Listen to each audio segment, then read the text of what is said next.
So, Donald Trump just announced that the United States has captured Venezuelan dictator Nicolás Maduro in a massive overnight military strike on Caracas. And the timing couldn't be more explosive for American foreign policy. And what makes this absolutely devastating? We're talking about Special Operations Forces conducting a precision raid on a sitting head of state, flying him out of the country within hours, and Trump announcing it on social media before the dust even settled. According to sources who've reviewed the operational details, the elite Delta Force and the Army's 160th Special Operations Aviation Regiment, known as the Night Stalkers, conducted the capture operation while multiple explosions rocked Venezuela's capital city. This isn't just another military action or political pressure campaign. We're talking about the United States physically removing a foreign leader from power and bringing him to American soil to face criminal charges. And trust me, when Special Forces helicopters are flying low over Caracas at 2 a.m. and Trump is posting on Truth Social that Maduro has been captured and flown out of the country, you know we've entered territory that has no modern precedent in American foreign policy.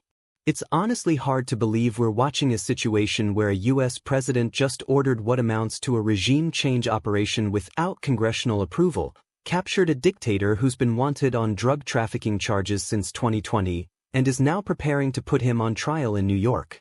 Let me fill you in on what's been happening. This confrontation between Trump and Maduro has been escalating dramatically since Trump took office for his second term. The Trump administration designated Venezuela's Cartel de los Soles as a foreign terrorist organization and claimed that Maduro himself leads this criminal network responsible for flooding America with drugs. The administration placed a $50 million bounty on Maduro's head, increased from $25 million during Biden's final days and originally $15 million during Trump's first term. Trump has been conducting what he calls Operation Southern Spear, a massive military campaign targeting alleged drug trafficking operations. According to reporting from multiple outlets, the U.S. has conducted at least 35 strikes on vessels in the Caribbean and Pacific, killing at least 115 people. Trump deployed the USS Gerald R. Ford, America's most advanced aircraft carrier, to the region last November. He seized oil tankers, imposed a naval blockade, and last week conducted the first CIA drone strike on Venezuelan soil, hitting a port facility allegedly used for drug operations.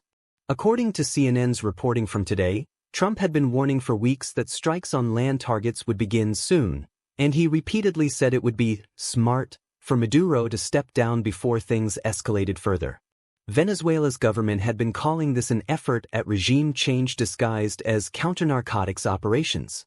Maduro accused the U.S. of wanting to overthrow his government to access Venezuela's vast oil reserves. He'd been defiant, insisting his government had no connections to drug trafficking and that Trump's accusations were fabricated justifications for invasion. But here's where the rubber meets the road.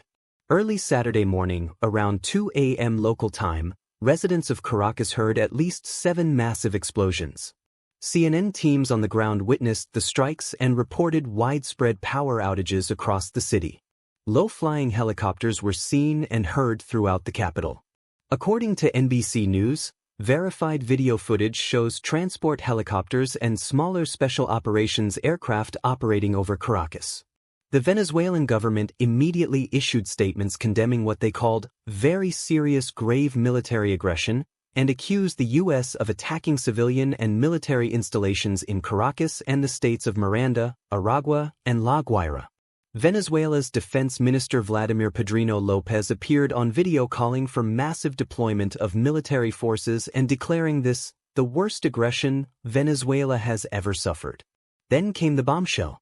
Trump posted on Truth Social, "The United States of America has successfully carried out a large-scale strike against Venezuela and its leader, President Nicolás Maduro, who has been, along with his wife, captured and flown out of the country. This operation was done in conjunction with U.S. law enforcement." That announcement, coming just hours after the strikes began, confirmed what many suspected was happening but nobody quite believed would actually happen. And before we go any further, let's be real for a second. The United States just conducted a military operation to capture and remove a sitting head of state from his own country.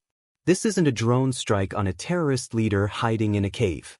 This isn't supporting opposition forces in a civil war. This is American Special Operations Forces conducting a raid in a foreign capital, seizing that nation's president and his wife, and flying them out of the country to face trial in America. When you're watching the 160th Special Operations Aviation Regiment flying over Caracas and Delta Force is on the ground executing an arrest warrant on a foreign head of state, you know we've entered completely unprecedented territory. The legal, constitutional, and international implications of this action are staggering. Nothing remotely like this has happened in modern American history. The closest parallel might be the 1989 invasion of Panama to capture Manuel Noriega, but even that involved a full-scale military invasion with congressional support after Noriega had been indicted.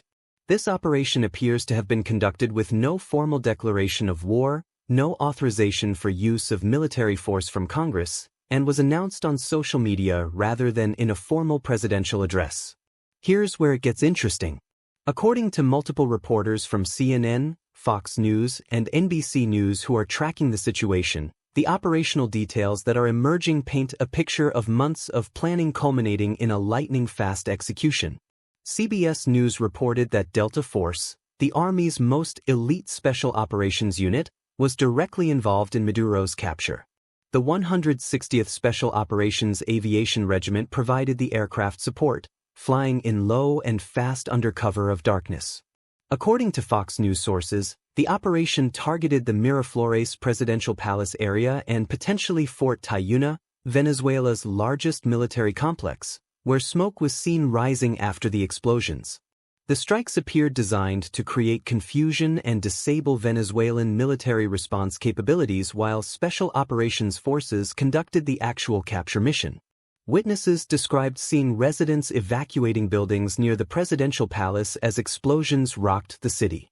Video footage verified by multiple outlets shows helicopters operating over residential areas, military installations burning, and widespread panic in the streets. The bombshell came when legal experts and national security analysts started explaining what actually happened here from a legal and constitutional perspective. According to Senator Mike Lee, a Utah Republican who spoke with Secretary of State Marco Rubio immediately after the operation, Maduro was arrested to stand trial on criminal charges in the United States. Lee posted on X that Rubio told him, "The kinetic action we saw tonight was deployed to protect and defend those executing the arrest warrant." But Lee himself had earlier questioned the constitutional justification for the strike, writing that he looked forward to learning what might constitutionally justify this action in the absence of a declaration of war or authorization for the use of military force. That's a sitting Republican senator questioning whether his own party's president had legal authority to conduct this operation. Andrew Weissman, former FBI general counsel, told MSNBC that the constitutional questions surrounding this action are profound. The president has inherent Article 2 authority to protect American personnel and potentially to enforce arrest warrants against individuals indicted in U.S. courts. But whether that authority extends to conducting military strikes on a foreign capital and forcibly removing that nation's head of state without any congressional authorization is, in Weissman's words, uncharted constitutional waters. Legal scholars pointed out that Maduro was indicted in March 2020 in the Southern District of New York on narcoterrorism conspiracy charges. That indictment gave the U.S. legal basis to seek his arrest. The $50 million bounty demonstrated the administration's commitment to capturing him. But the mechanism of using military force to execute that arrest warrant raises questions that have never been definitively answered by courts or Congress. Now, this isn't the first time we've seen Trump take aggressive military action that pushed or broke traditional constraints on presidential war powers. His approach to using military force has consistently prioritized rapid action over lengthy congressional consultation. Just think about how Trump conducted the assassination of Iranian General Qasem Soleimani in January 2020. He ordered a drone strike that killed a top Iranian military commander on Iraqi soil without any congressional notification or authorization. Trump claimed Soleimani was planning imminent attacks on Americans, but many members of Congress, including some Republicans, questioned whether the intelligence justified such a dramatic escalation. The strike nearly triggered a full-scale war with Iran and violated traditional norms about assassinating foreign government officials. Then there was Trump's decision to conduct strikes in Syria during his first term, both in 2017 and 2018, in response to chemical weapons use by the Assad regime. While those strikes had broader international support due to the chemical weapons issue, Trump conducted them based solely on his authority as commander-in-chief without seeking congressional approval. Critics argued he was engaging in acts of war without proper authorization. And let's not forget Trump's entire approach to Operation Southern Spear itself. The campaign of strikes on alleged drug trafficking vessels has killed over 115 people according to administration figures. Trump deployed massive military assets to the region, conducted a naval blockade, seized oil tankers, and launched a CIA drone strike on Venezuelan territory. All of this was done without any authorization for use of military force from Congress. Democrats and some Republicans tried to force votes to limit Trump's authority to strike Venezuela without congressional approval. Both attempts failed in the Republican-controlled Congress. But the pattern was clear. Trump views his authority as commander-in-chief as essentially unlimited when it comes to military operations he deems necessary for American security. Now, with the Maduro capture, Trump has taken this approach to its logical extreme. He's used military force not just to conduct strikes or support allies, but to physically remove a foreign head of state and bring him to America for trial. The legal theory appears to be that executing an arrest warrant against an indicted individual who happens to be a foreign leader falls within presidential authority, especially when framed as counter-narcotics operations and protection of personnel executing that warrant. But that theory has never been tested because nothing like this has ever been attempted before. So what specifically did Trump say about this operation that reveals his thinking and the administration's legal rationale? Let's break it down because the details matter enormously.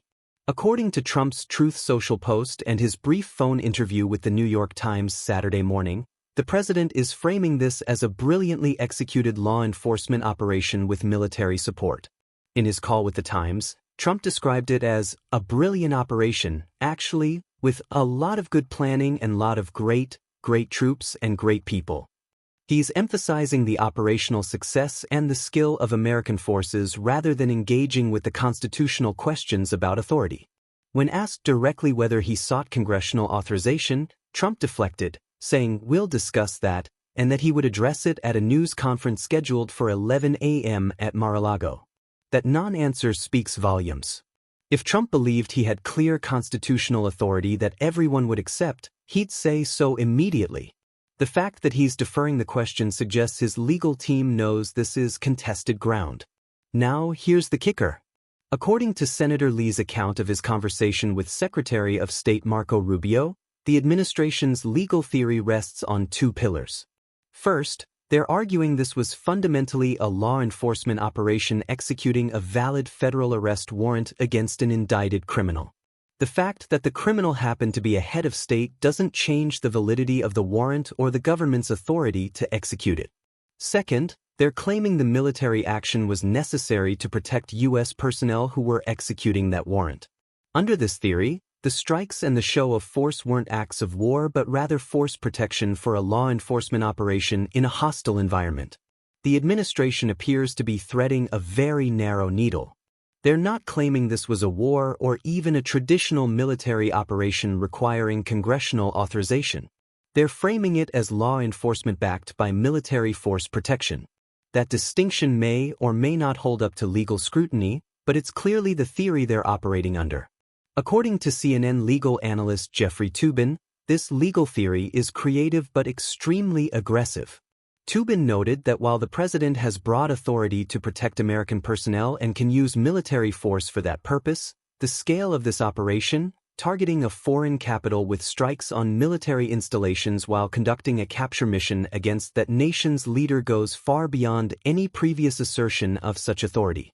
Former federal prosecutor Preet Bharara added that while Maduro's indictment gave the U.S. legal standing to seek his arrest, the mechanism of using large-scale military strikes to enable that arrest is unprecedented and raises serious questions about international law, domestic constitutional limits on presidential war powers, and the precedent being set for future administrations. This leaves Trump's administration in an extraordinarily difficult position as they try to justify this action to Congress, international allies, and the American public. On one side, they need to convince lawmakers that Trump had constitutional authority to conduct this operation without their input. That requires threading the law enforcement versus military action distinction carefully and hoping courts never get a chance to review it. The practical reality is that with Maduro now in U.S. custody, the operation is a done deal. Congress can complain about not being consulted, but they're unlikely to take any action that would result in Maduro being returned to Venezuela. On the flip side, Trump's team has to deal with international condemnation and the message this sends to other nations about American willingness to use military force to settle grievances with foreign leaders. Russia's foreign ministry called the strikes deeply concerning acts of aggression with unfounded pretexts. They're demanding an emergency UN Security Council meeting and insisting Venezuela has the right to determine its own future. China will almost certainly condemn the action as well. Even European allies are expressing concerns. EU Foreign Policy Chief Kaja Kallas said while the EU doesn't recognize Maduro's legitimacy, the principles of international law and the UN Charter must be respected. That's diplomatic speak for "we think you went too far." The tricky part is that Trump doesn't really care about international criticism. His base loves seeing him take decisive action against what they view as a narco-terrorist dictator. The images of American Special Operations Forces conducting a precision raid and capturing Maduro will play extremely well with Republican voters who want to see American power projected aggressively. Trump's political calculation is clearly that the benefits of looking strong and following through on his threats far outweigh any diplomatic costs or constitutional concerns. This whole scenario is causing reactions that reveal deep divisions about American power, presidential authority, and foreign policy. According to reporting from multiple outlets, the immediate reactions have split along predictable lines, but with some surprising elements. Venezuelan opposition leader Maria Corina Machado, who won the Nobel Peace Prize this year and has been fighting Maduro's authoritarian rule, was reportedly supportive of Trump's pressure campaign in an interview with CBS News last month. She said Venezuelans were grateful to Trump and called him a champion of freedom in this hemisphere. When asked if she'd welcome U.S. military action, she said she'd welcome more and more pressure so that Maduro understands that he has to go. For Venezuela's opposition and the millions who fled Maduro's regime, this operation represents hope that the dictatorship is finally over. Video footage from Caracas verified by Noticias Telemundo shows groups of Venezuelans celebrating outside the city, waving flags and dancing after hearing of Maduro's capture. But inside Venezuela, the government is calling for resistance. Venezuelan Defense Minister Pedrino Lopez called for deployment of military forces throughout the country and declared a state of emergency, though notably he made no mention of Maduro's capture in his statement, continuing to reference following Maduro's orders, as if he's still in command. Venezuela's Vice President Delcy Rodriguez appeared on state television demanding the U.S. provide immediate proof of life for Maduro and his wife, saying the government doesn't know their whereabouts. That demand reveals the regime's panic and also their strategy, claim the U.S. has kidnapped or possibly killed Maduro to rally nationalist resistance. International reactions have been swift and largely critical. Colombia's President Gustavo Petro said Caracas was under attack and urged emergency meetings of the Organization of American States and the United Nations. Russia, China, and Iran will certainly condemn this as American imperialism and illegal military aggression. But countries with right-wing leaders like Argentina, Paraguay, and Ecuador have generally supported Trump's pressure campaign against Maduro, so they may offer qualified backing or at least avoid strong criticism. According to Foreign Policy Magazine's analysis, Latin America's reaction will likely be fragmented along ideological lines, with left-wing governments condemning the U.S. and right-wing governments quietly supporting or staying neutral. Legal experts and constitutional scholars are expressing serious concerns about the precedent being set.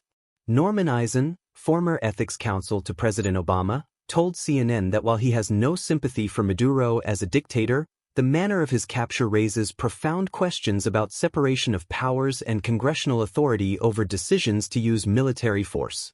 If a president can conduct large-scale military strikes and capture operations against foreign leaders simply by claiming it's law enforcement with force protection, what's left of Congress's war powers? Meanwhile, Trump's political allies are celebrating. Deputy Secretary of State Christopher Landau posted on X, "The tyrant is gone. He will now finally face justice for his crimes." Trump supporters on social media are hailing this as proof that Trump is the strong leader America needs, willing to take decisive action that previous administrations lacked the courage to take.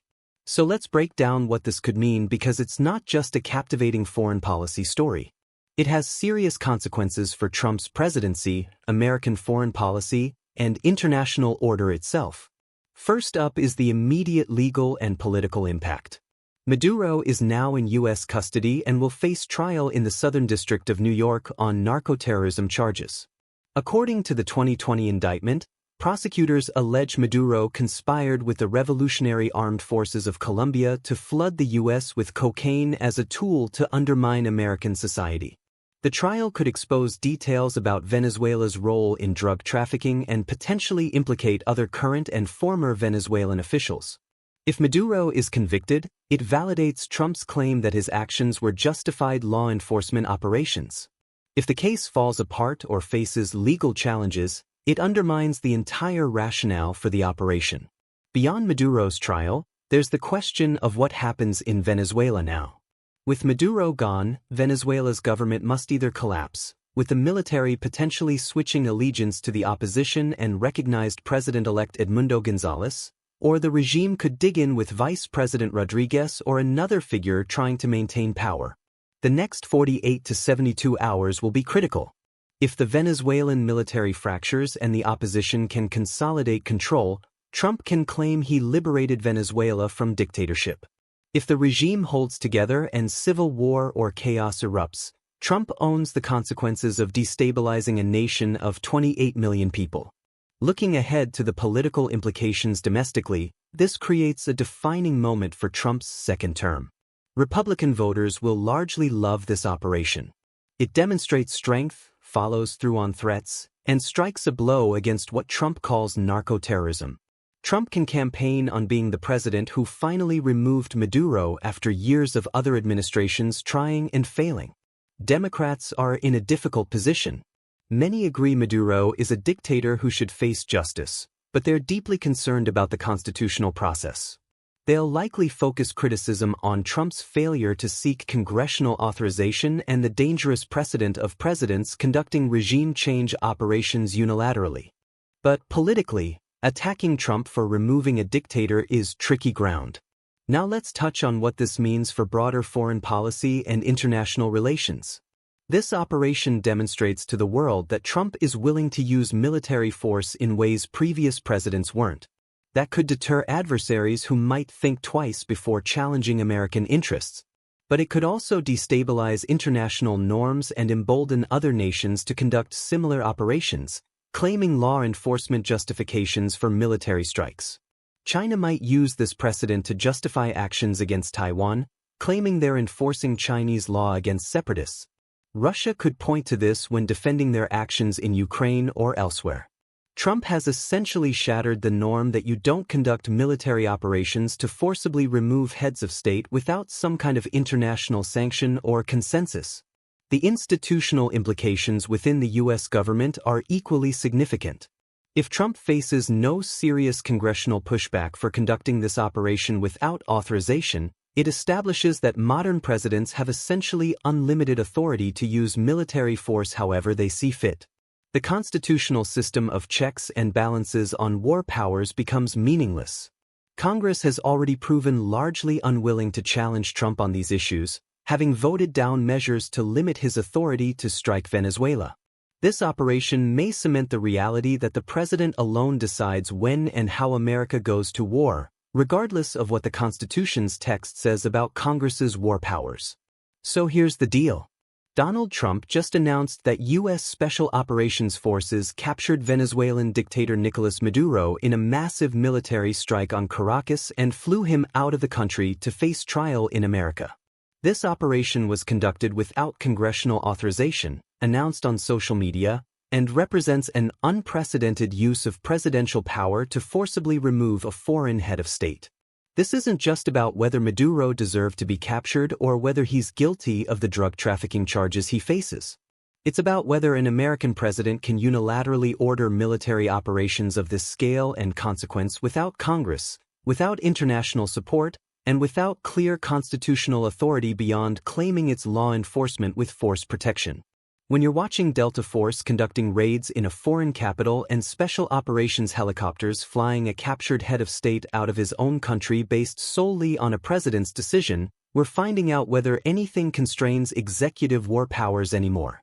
If Trump faces no serious consequences for conducting this operation the way he did, if Congress accepts his rationale that this was law enforcement rather than an act of war requiring their authorization, then we've fundamentally shifted how American power works.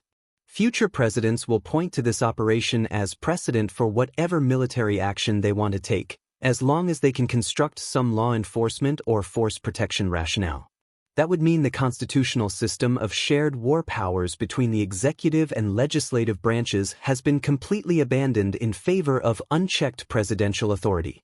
Either way, the next 72 hours will determine whether Venezuela descends into chaos or transitions to democracy, whether Maduro's trial vindicates Trump's actions or exposes them as legally dubious, and whether Congress will assert any authority over war powers or continue surrendering that constitutional responsibility.